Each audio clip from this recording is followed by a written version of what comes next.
Access TV.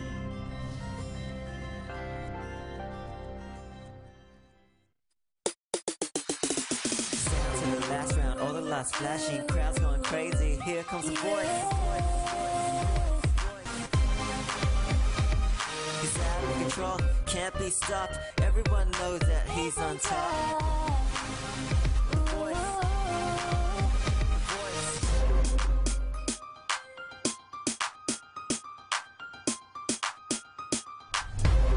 Welcome to Scottsdale, Arizona. Welcome to The Voice Versus. Hello, everybody. I'm Michael Chiavello. My guest today on The Voice Versus really needs no introduction in the martial arts or movie world. He's a 7th down black belt in the Japanese art of Aikido. He's the star of such films as Out for Justice, Marked for Death, Above the Law, Hard to Kill, and Under Siege. His name? Steven Seagal. Wow, Steven Seagal, a larger-than-life figure, controversial, charismatic, shrouded in mystery and myth. And today on the show, we're going to try and unravel some of those mysteries and debunk some of those myths. So sit back and strap yourselves in for the longest interview ever conducted with Steven Seagal in his entire career. Welcome to another episode of The Voice Versus. Steven Seagal, thanks for joining me on The Voice Versus. It's an absolute pleasure. You began practicing Aikido, you shifted to Japan. Can you tell me how you first became involved in Aikido? Because it does intrigue me that, you know, Aikido developed by the Japanese by a much shorter man, Morihei Ueshiba, O-sensei, and you yourself about 6'5", larger individual. How did it come to be Aikido that was your chosen art? Well, actually, I started studying karate at a very young age. I sort of lied about my age and got a job washing dishes at a restaurant. I think it was called the Wagon Wheel or something like that. And there was a cook there, because back then in America you didn't really have dojos around. You didn't have people teaching kung fu and, you know, Korean arts and Chinese and Japanese. So you just didn't have it. They were all sort of underground or quietly teaching. And one of the cooks there was a guy called Sakamoto Sensei, and he was a Shotokan guy and an Okinawan Shorin guy. And he saw that when I was washing the dishes and moving around that I moved very fast and loved the martial arts. And one of the other guys in the kitchen, I don't even know what he was a Mexican guy who claimed to be a boxer, and you know, he was one of these kind of controversial guys that loved to talk about how great boxing was and how great he was. And anyway, Sakamoto Sensei decided to take me under his wing and teach me. I had asked him over and over again if he would, and then I ended up learning from him karate, the basics. It was mostly Okinawan. Mm. And then I studied from him for many years, and then finally found someone who could teach me Aikido. I was very interested in the Aikido. As you know, I had met Demura Sensei and some of the people from Shitoryu. Never really studied with them much, became very good friends. And we did some demonstrating together, and we demonstrated karate at this place that they had, which was a theme park, like a Japanese theme park in Orange County somewhere. I think it was called the Deer Park. And so Demura Sensei and I and a bunch of the guys, who are not all Shitoryu, by the way, we all demonstrated karate there. And about that time I found a master in Aikido named Isaka Kyoshi, who became kind of the most important martial arts master of my life. And I devoted all my time to him, became his closest disciple, and well, I don't know if I was his closest disciple, but he was my closest teacher, and certainly I loved him the most and devoted everything I had to him. And he really was the most important martial arts teacher of my life. Of course, the founder of Aikido, Morihei Ueshiba, O-sensei, passed away in 1969. Did you ever meet O-sensei? And if you did you develop a relationship with him? Did you train with him at all? No, by the time Sensei was getting old. You know, I was quite young. I was 18, something like that. I had gotten to, my father was in Japan, having to do with some military stuff, and he allowed me to come with him. I was able to meet one of my closest friends, Isoyama Sensei, and go to Ibaraki when Sensei was alive in Tokyo, and got to see him, got to hear him. I wouldn't say that I got to study with him or get thrown by him or anything else. I really, in that way, didn't know him. And then soon after that, he became ill and wasn't teaching much, and soon after that, he passed away. But I did make very, very close friends with the guys that I thought were his closest students, and I felt that the mystical things, the thing that I found the most interesting about those times was, Sensei wasn't talking about put your left foot here and your right arm here and flip the guy this way and punch him that way. He was really talking about mysticism, and he was a kind of a priest in this place called Omoto-kyo, and he was the student of Deguchi Onisaburo Sensei and Deguchi Naohi. Deguchi Naohi was his teacher, and she was still alive, and I went there to study from her, which I did do. And I did learn a lot of the mystical things that he was teaching that nobody else seemed to understand, because they weren't really interested in that. They were interested in learning how to fight. So that was my beginning in that way. What were some of these mystical things that O-sensei was trying to accomplish that you wanted to learn? Because I remember you said in an interview once you wanted to transcend just the physical training of Aikido and learn the mystical side as O-sensei had taught. Well, I mean, I've been doing the martial arts for 40-some-odd years now, and maybe 50 years, I could say, huh? I don't know if I'm any closer to enlightenment now than I was then. I have had moments of what seemed to me at the time to be great realization.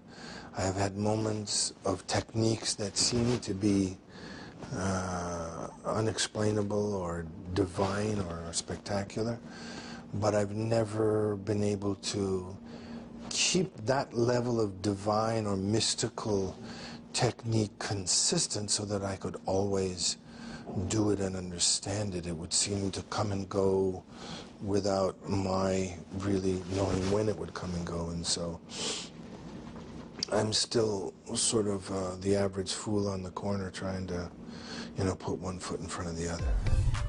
Still to come on The Voice versus Steven Seagal, we talk more about Aikido and traditional martial arts.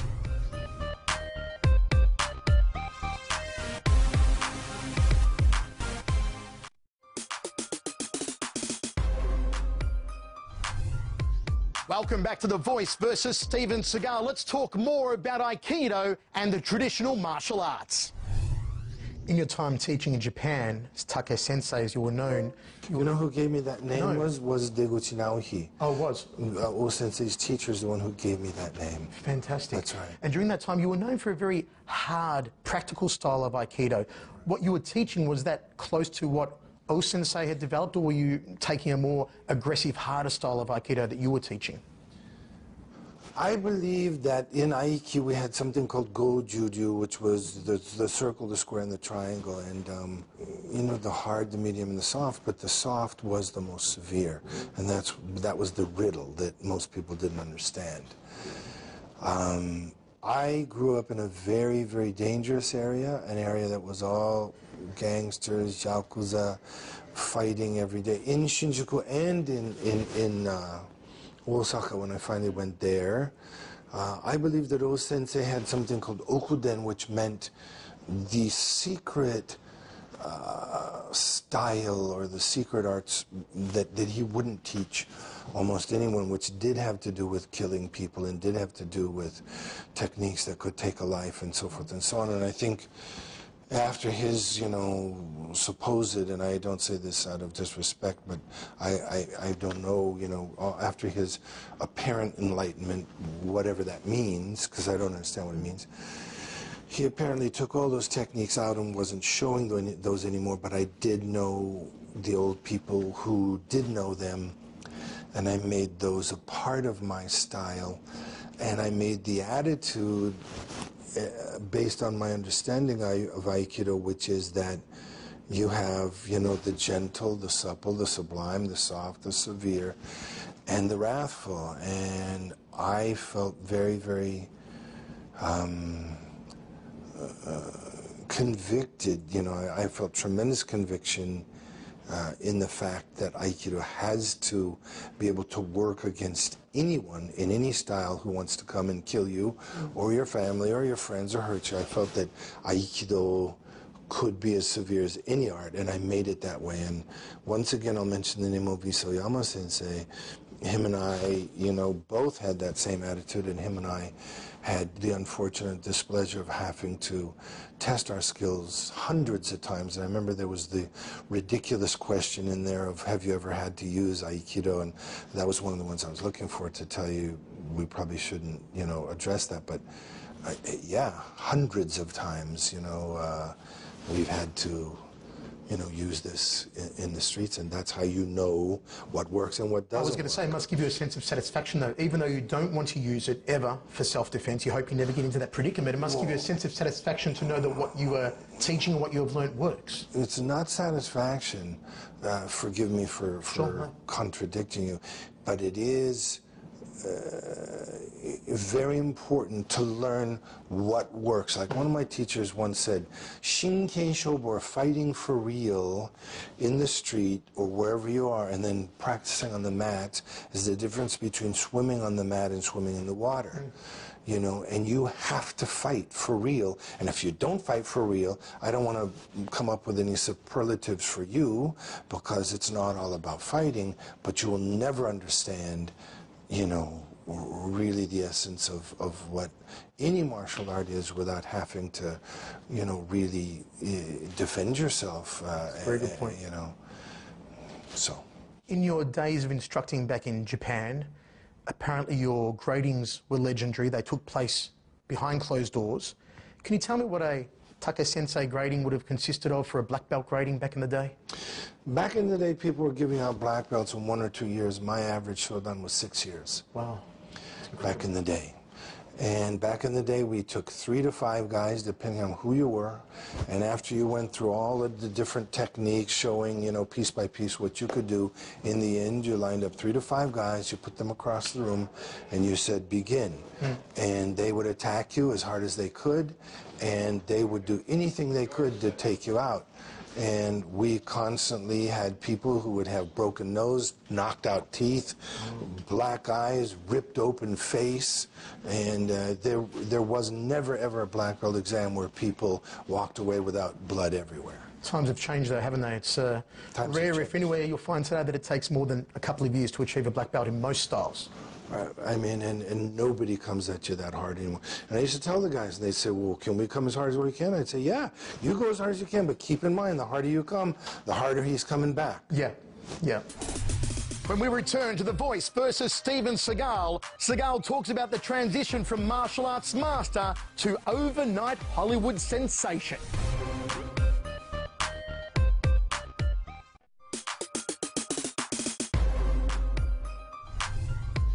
Welcome back to The Voice versus Steven Seagal. After a successful career as a martial arts instructor in Japan, Steven Seagal returned to America to forge a career as a Hollywood star. In 1988, he came out of nowhere to feature in his first smash hit, Above the Law. Now, moving on to your move into Hollywood, I mean, going from martial arts instructor to Hollywood actor, virtually overnight. You came out of nowhere in 1988 with Above the Law, whereas 1985, 86. You were doing some choreography and some martial arts training with the likes of Sean Connery, correct? During the mid-80s. Your first role, though, was a major feature role, and you didn't start with smaller roles like so many actors did. And there's so many stories that float around as to how you got involved in Hollywood. One is that Mike Ovitz was a former student of yours, and he took you to Warner Brothers. You did an Aikido demonstration, and Warner Brothers was blown away, and boom, Steven Seagal became a movie star.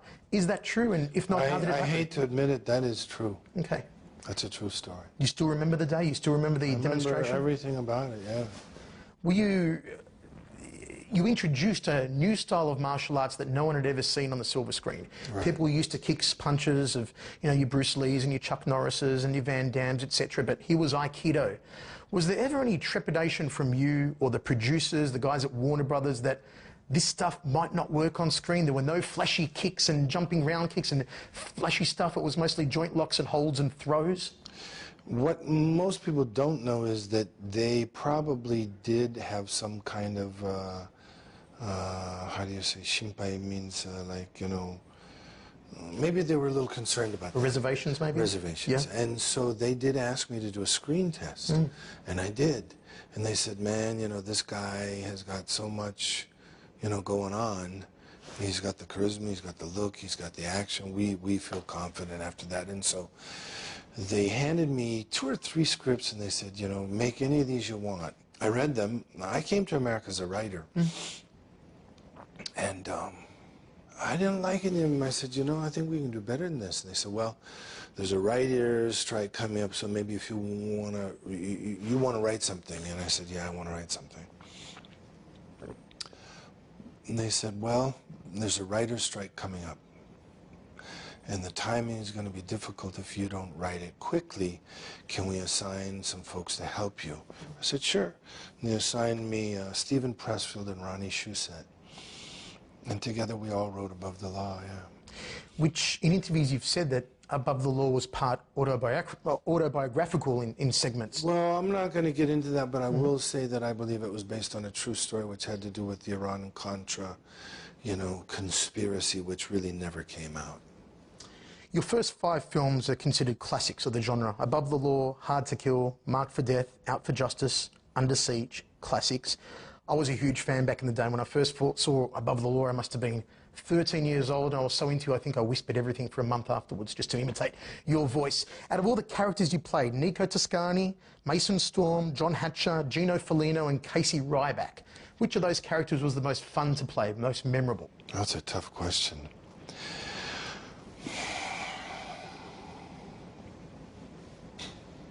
I think maybe, you know, Above the Law was the most fun for me. Yeah. Yeah. Under Siege, I have to ask the question, 1 or 2? Which one did you prefer? I actually preferred Under Siege 2 to Under Siege 1. I think I like Under Siege 1. Yeah? Yeah. I like them both. Yeah, I like them both too. They're both classics. Oh, so many fight scenes in so many films that you've done. My favourite one, I suppose, the Out for Justice cue ball fight was fantastic. That's my favourite also. It's your favourite as well? Yeah, that's my favourite. What made that one your favourite? Well, I improvise, you know, in Special Forces, you know, we say something like, you know, there's this phrase that is common amongst operators. We say, adapt and overcome. And coming up with the idea of putting that cue ball inside a rag and using it against all those people was a really good idea that really works. It did. I can tell you. I mean, that will hurt somebody very badly. And so I like that. And then, you know, Danny Inosanto is a dear friend of mine, still is a dear friend of mine. He, as you know, was one of Bruce Lee's teachers, brilliant knife fighter, great at Eskrima Kali, and all that stuff. And him and I had done a lot of practice together and working together. And I tried to learn from him, and I think he tried to learn from me. And so being able to work with him that day and fight him was a great pleasure for me. I was going to say, Danny Inosanto, at one stage, Bruce Lee's #1 student. You also... and teacher. And teacher. Friends with James Coburn as well, who was one of Bruce Lee's students. Indeed, indeed. That's how I met Bruce Lee, was through James Tell me, I was going to ask. So you met Bruce Lee. Through Tell me James about your Coburn. experiences with Bruce, and what was he like, and how did you get on with him? You know, I wasn't around Bruce much. He was the kind of guy who kind of would badmouth most, a lot of the other martial artists and martial arts in a kind of a sarcastic way, fun way, which I understood. For some reason, he never had anything bad to say about me. And I was quite interested in Aikido, and he was very nice to me. he knew that I grew up in Asia and that I had a son that was just exactly the same age as Brandon. And when I met Brandon, he had lighter hair and said, "This is my little Caucasian boy," you know. I thought Bruce was a really great guy, really cool guy, and I thought James Coburn was a great guy too. And I'm really sorry they're all gone. And when Brandon was killed like that, they called me a few minutes after it happened. It was in Carolina somewhere. They called me in the middle of the night and they said, "We think that he's dead, but the guy shot a blank gun at him. How could he be dead? He's dying. He's severely hurt, maybe dead." And I said, "You will find a projectile in him. You'll find a bullet in him." And they said, "That can't be. You're crazy." And I said, "You will find a bullet in him." And they called me in the morning and they said, "You're amazing." And I said, "Why?" And they said, there was a bullet in him. And I can go through the whole story on what really happened, which most people don't know, but the long and the short is when Brandon passed like that, I didn't sleep for 3 or 4 days. Wow. It just reminded me too much of certain things, and the loss of both of them was terrible for me. Another great actor, one of my favourites, and I know he's one of your favourites as well, Jackie Chan, man who sent me flowers for my 21st birthday, coincidentally. And by the way, you and I share the same birthday, April 10. You were one of the people, and it's a little-known fact, who helped Jackie Chan break into America and introduce him to American audiences. Can you tell me about your relationship with Jackie and how that started? I mean, I've known Jackie for, Jesus, maybe 40 years. Wow. I've known him from way back in the early days. I'm not very close with him anymore. I don't really go to Hong Kong or China much anymore. Him, Sammo Hung, a lot of the old, some of this is really maybe not quite fit for, saying out loud on film, but there's an interesting group of folks that, are kind of some in the shadows and some in the light, and I was friends with all those guys for a long time. Haven't seen Jackie for a long time now, but at one time I thought we were kind of good friends, In an interview, you also said once you'd made many great movies, which you have, and said you'd made many, or some, bad movies. Is there one particular film you look back on and you sort of cringe and go, geez, did I really do that? Unfortunately, there's many. I think, I was looking at an actor the other day on screen, and I was going, holy shit. Can you say shit on this interview? You can say whatever you like. Yeah. I said, holy shit, did this guy actually do this? Not only was the movie that bad, but the acting was that bad. And it's a pretty famous actor. And I just said, hey, man, happens to all of us. We all, because we are, I don't want to say victims, but we are subject to the financiers and what they want us to do, and the studios and what they want us to do, and we don't control the show. So I made a lot of terrible movies and a few good ones. If all your movies were lost forever in some freak fire and all the show reels were gone, but one survived for you to be able to show your grandkids one day, which one movie of yours would you hope survived? It'd probably be On Deadly Ground because of the speech in the end, which, is exactly what Al Gore did, 18 years later, then he got an Academy Award and a Nobel Peace Prize for. I was a little ahead of my time. And I understand they cut quite a bit of that speech out. It was originally much longer, and it really just covered the entire gamut of what's happening with the planet and the environment. But I don't really know what's left. I'd like to rent it just to see. But I think, for mankind, that's probably the most important work I've done, in my opinion.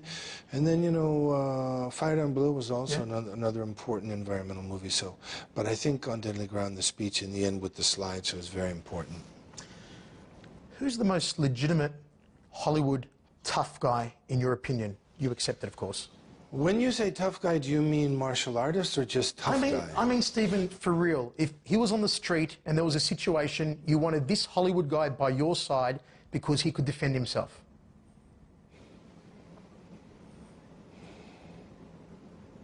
It's that hard to think of a legit one? Can you think of one? Michael Jai White. Can I laugh in your face? Really? Yes. Thoughts on Jean-Claude Van Damme? Can I laugh in your face? Chuck Norris? I mean, Chuck is in his mid-70s. He's probably 76 years old, okay? 75, 76 years old. Interesting. So I don't know. I've heard that he's not, you know. So, I mean, I don't really want to get into, on film anyway, you know, who's a tough guy. Do I think Michael is a tough guy? No. Do I think he's a martial artist? No. Do I think Jean-Claude's a tough guy or a martial artist? No. If you were to put together your own ensemble of action stars, your own version of the Expendables, let's say, who would you choose, 3 or 4 actors to be in there with you? I think they had many great actors in there, you know, that are great action guys. I think this guy Jason Statham, is that Jason right? Statham? Statham, Yeah, is it? yeah. It's not Stratham, it's Statham. Yep. Jason Statham is a wonderful action guy.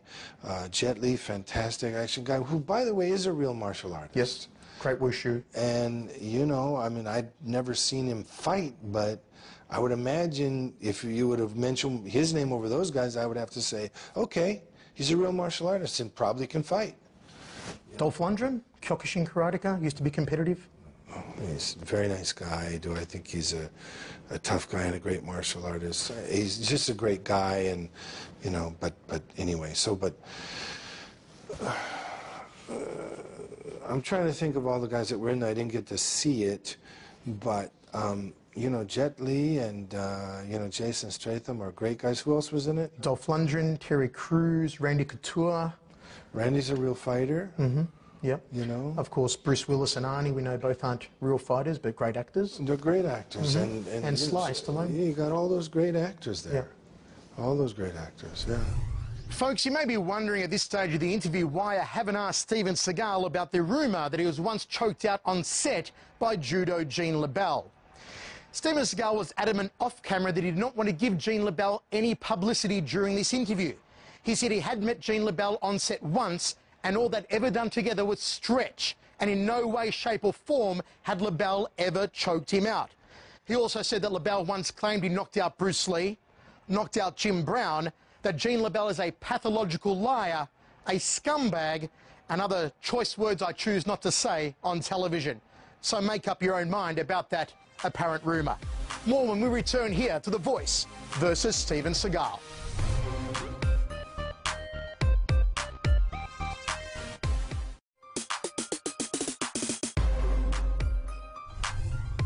Welcome back to Scottsdale, Arizona, and The Voice versus Steven Seagal. I'm Michael Chiavello. Coming up next, let's talk to Steven Seagal about the mixed martial arts world, his work with Anderson Silva, Lyoto Machida, his thoughts on mixed martial arts, and of course that famed front kick that Anderson used to knock out Vitor Belfort that allegedly was taught to him by Steven Seagal. Let's talk a little bit about mixed martial arts. Your relationship with Anderson Silva. How did you and Anderson Silva first come into contact?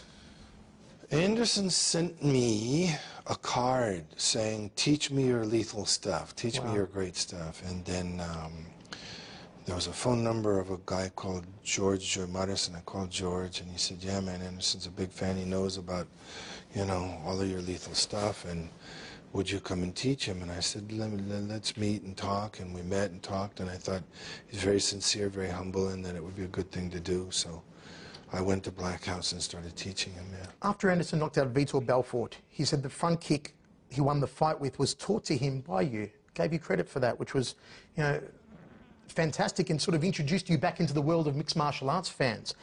But there were a lot of people also questioning the validity of that, of how an Aikido instructor would teach a Muay Thai guy a version of a front kick. I mean, whoever says that doesn't know anything about my life. I mean, I spent my entire life... first of all, I started out in karate. Sure, yeah. You know? So you started out doing Mageri in karate. Yeah, I started, you know, for many years before I even began Aikido. So, and then I went around the world studying from, you know, Kung Fu masters, Muay Thai masters, you know, and Tai Chi masters. And so I've been doing mixed martial arts for 40 years. And so whoever says that just doesn't know anything about me. Would you believe you're one of the original mixed martial artists, in that you're probably one of the first guys to train in so many different styles that's high profile, of course? No, I think there are millions of other guys that were doing the same thing. We just didn't use the word mixed martial arts, but that's what we did because we wanted to study everything we could to make sure that whoever we're fighting, we are covered for the different kinds of, situations that we might be in. We would know what to do on the ground. We would know what to do with kicks, punches, elbows, grappling, joint locks, whatever. We want to know how to do it. A lot of the old wisdom and knowledge and essence is lost today in the modern world. A lot of what the old masters had and have is beyond most of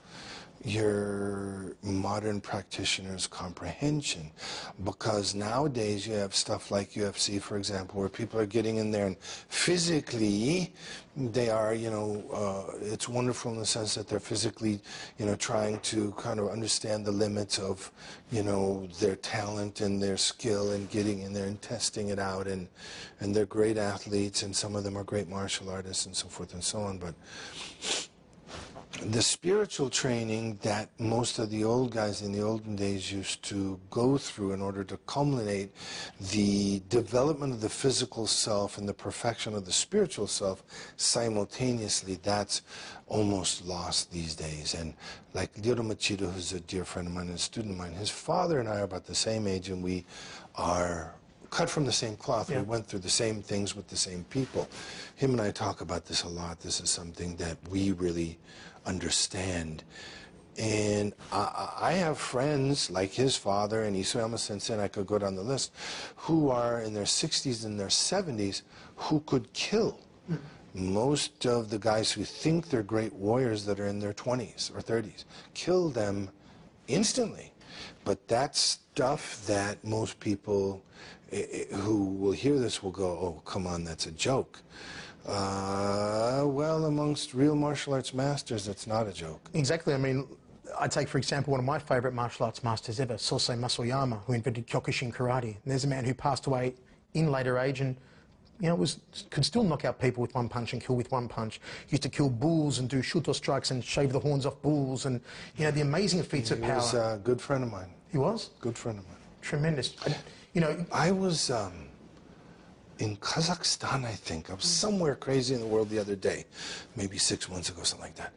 And there was a big Kyokushinkai, how do you say in English, like a gathering or a convention? Well, yeah, convention, yeah, something okay. like that. And they were doing all this, demonstrations and fighting and competition, and all the old senpai, all the old, Kyokushinkai masters were there. And they saw me come in. This was like chilling. And they were, oh, he's here, he's here.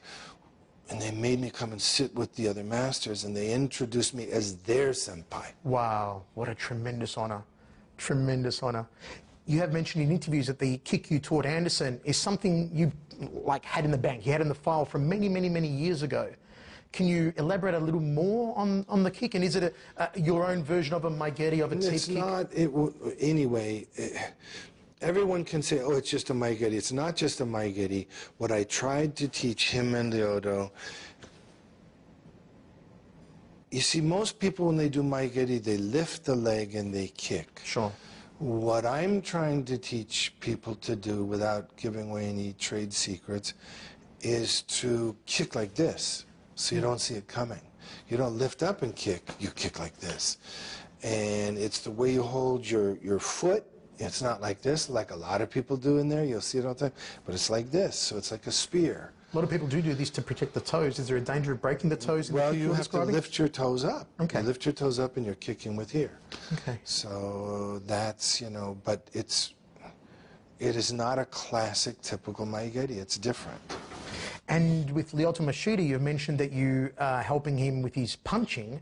Can you elaborate a bit more on, again, what an Aikido stylist and a mixed martial artist like yourself, as you say, is teaching a guy like Lyoto when it comes to the handiwork? For example, I don't turn my hand when I punch. You don't corkscrew the hand? No. When I punch like this because it's faster, and it comes from here, doesn't come here, doesn't come from here, it comes from down here. How do you mean if you're punching? Say if you're punching my hand. Well, it's here. Okay. Yeah. So, and I drop my hand down, and it comes from my body. It doesn't come from my shoulder or my hips. My whole body flies. Right. So it's very different. My punches are very different, and they're quick, you know.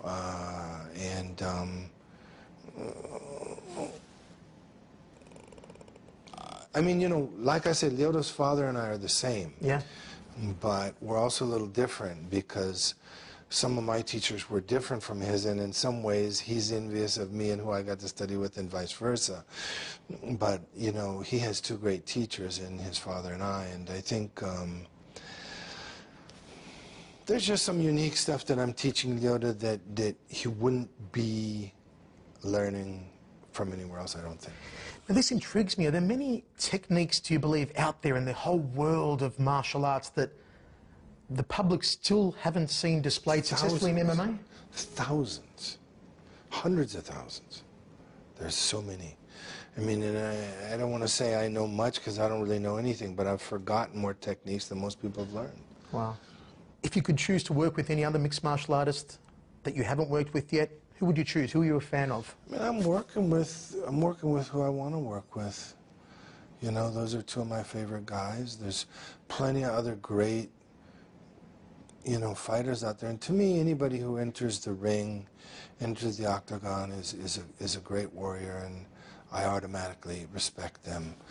I don't like the concept of people doing the interviews and bad-mouthing the other guy, and I'm going to do this to him, and I'm going to do that to him, and he's this, and he's that. And I think that that's a disgrace to the martial arts, and I don't like it at all. And maybe some people are being egged on to do that for publicity, but I don't like that.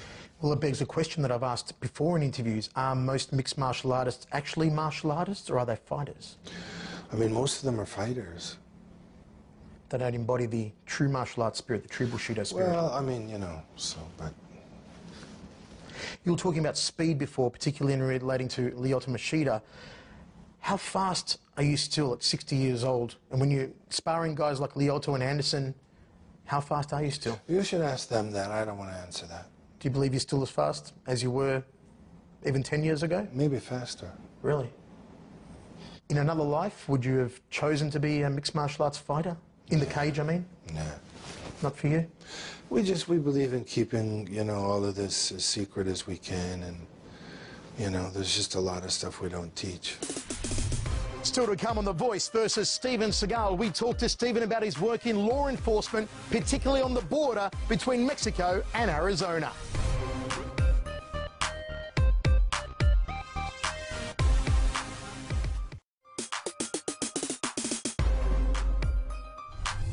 Welcome back to The Voice versus Steven Seagal in Scottsdale, Arizona.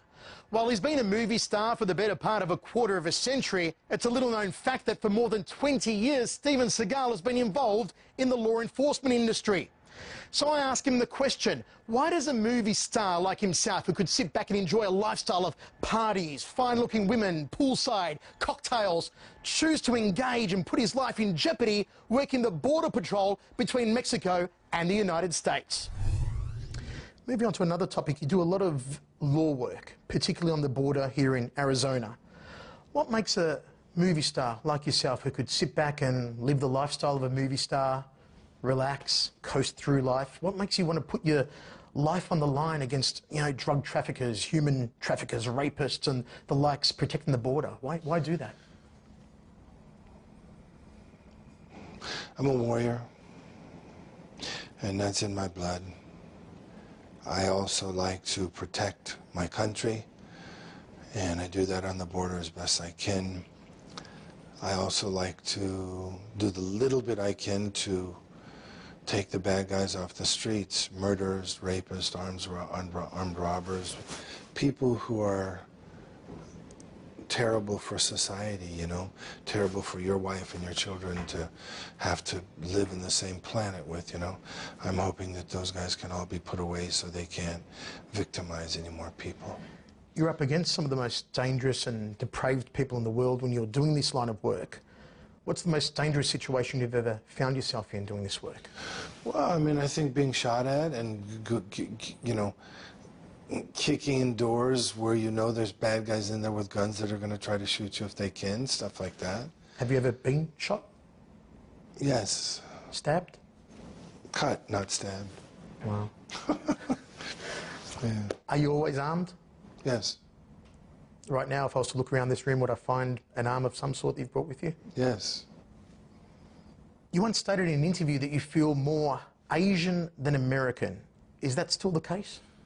Well, I mean, I was raised in Asia. It was real impressionable times for me because I was over there very young in age, and just the most formative moments of my life were there under great teachers. So that's where I got my culture from, my knowledge, my wisdom, my, you know, most of the way I think was learned there. Is it true that also you have a grandmother in your lineage that is Mongolian? Is that true? Well, no, it's really probably on my father's side, okay, because all I have is a picture of my father's family, and they got pretty slanted eyes and Asian clothes, so they look like Russian Mongols, but I don't know what they are, but they're something Asian. Speaking of Russian, you were in Russia just last week with Vladimir Putin, with Fyodor Emelianenko. Tell me about that experience, because you were personally invited by Putin, I believe, to go to Russia. What was that like? Well, I mean, I think the thing, I love Vladimir Putin, and I think he's a wonderful human being, a great world leader, a real man. And I think he loves the martial arts. The first time I went to his home many years ago, he had a life-size statue of Kanojigoro. Wow, the founder of judo. Incredible. He's just a great guy. I have tremendous respect for him.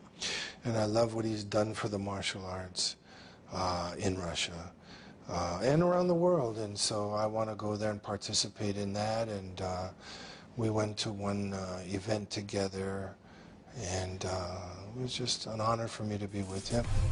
Coming up when we return to The Voice versus Steven Seagal, I asked Steven about his spiritual side and also what legacy he'd like to leave to the world.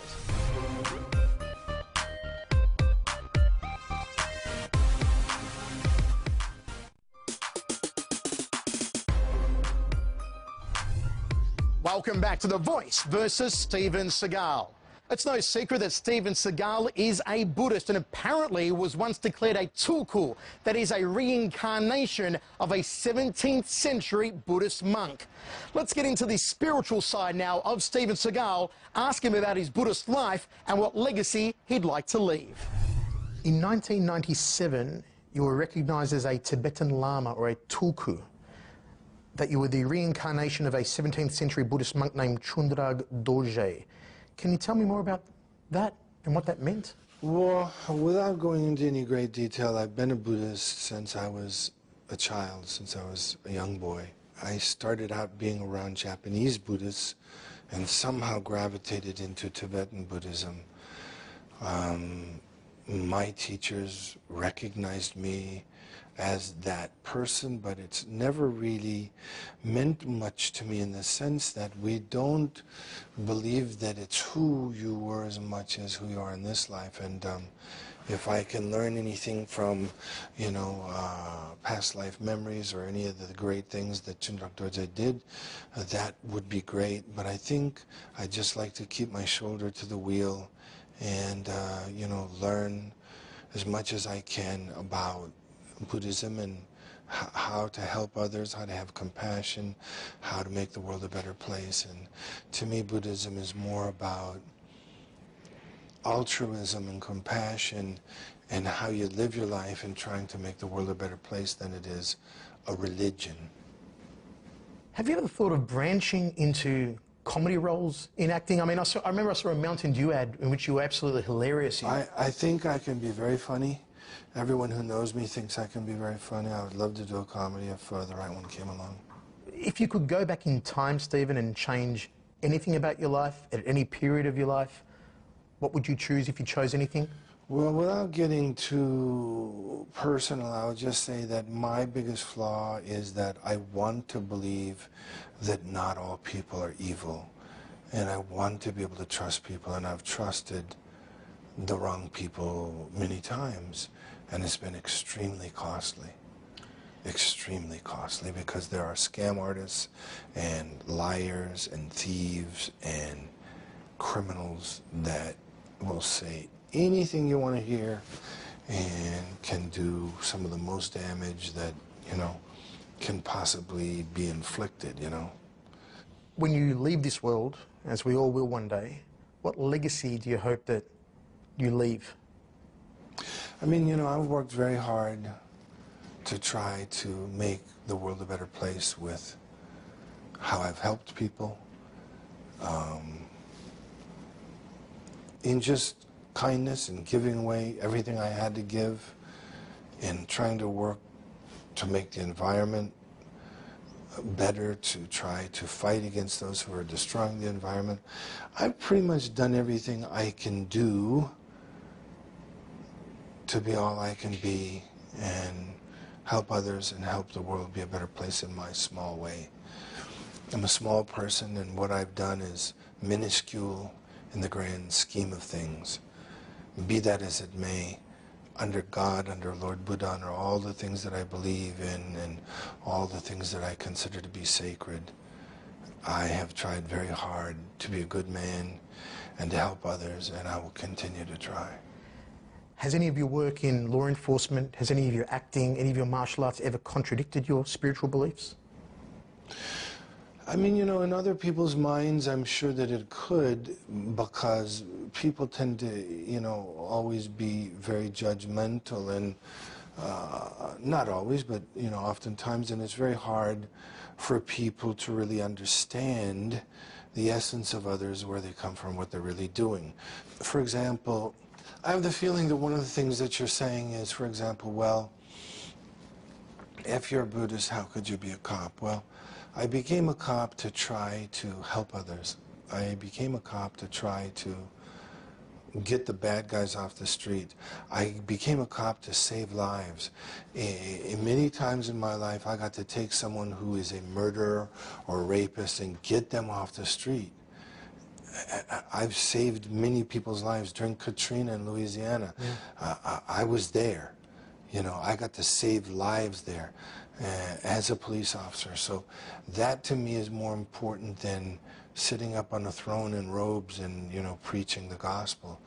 I don't mind diving in the water to save a life. I don't mind getting my hands dirty to help someone who needs help. If you had to choose the most rewarding experience, other than family, of course, which is so rewarding for all of us, would it be the work helping people out in Katrina and situations like that you've done over and above your martial arts accomplishments or your movie accomplishments or anything else? Yes, yes. Those are the things that matter the most, saving lives and helping people.